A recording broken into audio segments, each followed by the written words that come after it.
अब ये तो एक ज़ाहिर सियासी बयानिया बन रहा है कि एक जमात दूसरी पर इल्ज़ाम लगा रही है कि वो इलेक्शन को रोकने की कोशिश कर रहे हैं। आपको लगता है कि इस दरखास्त के जरिए पाकिस्तान तहरीक इंसाफ कोई रुकावट खड़ी कर रही है इलेक्शन के अमल में?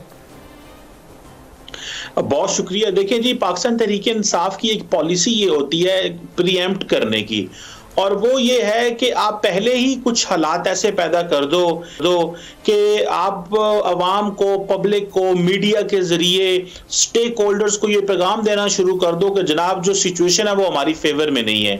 सो मैं समझता हूँ ये जो पिटीशंस हैं ये भी इसीलिए हैं। देखिए, आपने अगर अपनी एग्जेक्टिव से काम नहीं लेना, पुलिस से काम नहीं लेना, सिविल ब्यूरोक्रेसी से काम नहीं लेना, फौज से काम नहीं लेना, तो किससे काम, ये किसने करवाना है? ये आप 70-75 साल में आधा टाइम चलो आपके मुल्क में डिक्टेटरशिप रही, आधा टाइम हम सिविलियन गवर्नमेंट्स रही, हमने ऐसा निजाम ही नहीं रखा, ऐसे अदारे मौजूद नहीं है कि वो इस मुल्क का निजाम चला सकते हैं और इलेक्शन करा सकते हैं।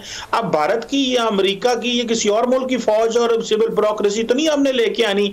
यही जो लोग हमारे पास हैं, जो पाकिस्तान के इंतहाई मंजे हुए ब्यूरोक्रेट्स हैं, पाकिस्तान की इंतहाई कॉम्पिटेंट सिविल सर्विस है। आप वो रिक्रूटिंग प्रोसेस तो चेक करें कि किस तरह पीसीएस से और सीएसएस से जो लोग आते हैं कितना ये कॉम्पिटेंट लोग होते हैं। सो मैं समझता हूं कि ये पॉलिटिकल बेनिफिट और पॉलिटिकल ब्राउनी पॉइंट्स के लिए एक अनार्की या एक सोशल अनरेस्ट पैदा करने की कोशिश की जा रही है, क्योंकि चेयरमैन तहरीक इंसाफ जेल में है, मुकदमे भुगत रहे हैं। तो मौका यह है कि आप इस तरह की पिटीशन दायर कर दो, आप पहले इलेक्शन कमीशन को कंट्रोवर्शियल कर दो, आप ब्यूरोक्रेसी को अंडर प्रेशर कर लो।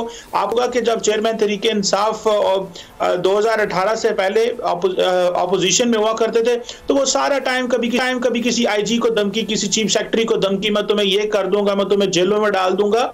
मेरा ख्याल है ये तरीकाकार सही नहीं है। हमारे सियासतदानों ने, हमारी पॉलिटिकल क्लास ने ही इस ब्यूरोक्रेसी को, पुलिस को और फौज को सपोर्ट करना होता है, तब जाके अवाम का ट्रस्ट बिल्ड होता है। अवाम जो है वो दिन ब दिन जब सियासतदान खुले आम सरे आम ये कहें जी कि ये तो हमारे पुलिस वाले बिके हैं, हमारी ब्यूरोक्रेसी ठीक नहीं है, अदारे ठीक नहीं है, तो लोग कैसे ट्रस्ट करेंगे? और जब ये हुकूमत में आते हैं तो उस वक्त आके फिर ये कहते हैं जी कि ये हमारे घर की बांदी बन जाएं और ये वो करें जो हम इन्हें कहते हैं। जब अपोजिशन में जाते हैं तो कहते हैं कि जनाब ये अब चोर हैं, ये अब ठीक नहीं है, इनकी दूसरी तरफ जो है वो झुकाव है। मैं समझता हूं कि ये पॉलिटिकल क्लास को मैच्योरिटी का सामना करना है। ये साथ हमारे भारत है, इलेक्शन होते हैं, कभी किसी ने नहीं कहा कि जी इलेक्शन पे क्वेश्चन मार्क नहीं करता। हमारी तारीख में कभी कोई ऐसा इलेक्शन नहीं आया जिसके ऊपर क्वेश्चन मार्क नहीं लगता।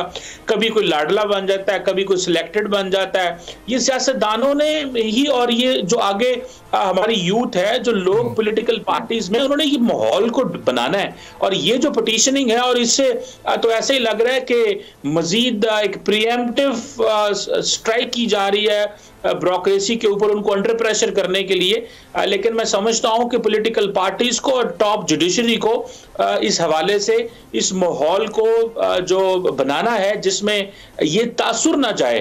अदरवाइज ये जो नेक्स्ट इलेक्शन आ रहे हैं 5 साल के लिए इलेक्शन होने हैं, वरना उसके ऊपर भी कोई ऐसी ठाप लग जाएगी जिसमें हमारे लोग बिल्कुल। कमर साहब, ये हमने जो गुज़िश्ता इलेक्शंस देखे हैं, 2018 के हम इलेक्शन की बात करें, 13 की हो, वो उससे पहले 8 का इलेक्शन हो, हर इलेक्शन के बाद एक धांधली का शोर तो मचता है।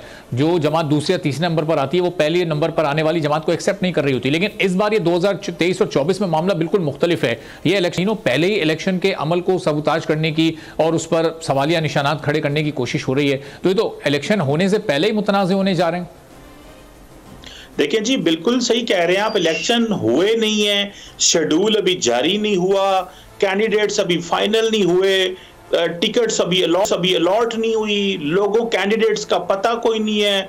अभी तो हाल ही में इलेक्शन कमीशन को जो है वो कुछ पैसे जारी किए गए हैं और हमने पहले ही सारे प्रोसेस को वो कंट्रोवर्शियल कर दिया है।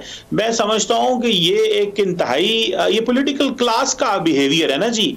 ये हमने ट्रेनिंग की हुई है अपने लोगों की, ये हमने अब जारी बात है, वकला जो है ये उनकी जिम्मेदारी है ये वकला की जिम्मेदारी है। वकला एक प्रॉपर अदारा है, वो रिप्रेजेंट करते हैं पॉलिटिशियंस को, वो रिप्रेजेंट करते हैं सिविल सोसाइटी को। उनका भी काम उतना ही है कि मुल्क के अंदर पॉलिटिकल स्टेबिलिटी के लिए एक इस तरह का एनवायरनमेंट जनरेट करे जिससे पाकिस्तान के अंदर मैक्रो इकोनॉमिक स्टेबिलिटी हो, पाकिस्तान के अंदर पॉलिटिकल स्टेबिलिटी आए, पाकिस्तान के अदारों पे ट्रस्ट आए। अब हम कब तक गुत्थम गुत्था होते रहेंगे, लड़ते रहेंगे? दुनिया के बाकी ममालिक तरक्की कर रहे हैं, खित्ता तरक्की कर रहा है और हमारे इंटरनल डिफरेंसेस ही नहीं जा रहे। और मजे की बात यह है कि जब ये हुकूमत में बैठते हैं, जब ये पावर में होते हैं, तो तब ये इलेक्शन कमीशन को भी मजबूत नहीं करते, उसको प्रॉपर एम्पावर नहीं करते। वो डिपेंड करता है पैसों के लिए हुकूमत के ऊपर। उस वक्त कुछ नहीं करते। जब इनको समझ आ रही होती है कि किसी इलेक्शन में हम कोई इलेक्शन हार रहे हैं या हमारा एक डिसएडवांटेजेस पोजीशन में खड़े हुए हैं, तो उस वक्त ये सारा जो है वो शोर और गुलगुला शुरू हो जाता है। मैं समझता हूं कि सब्सक्राइब करें और बेल दबाएं ताकि कोई खबर रह न जाए।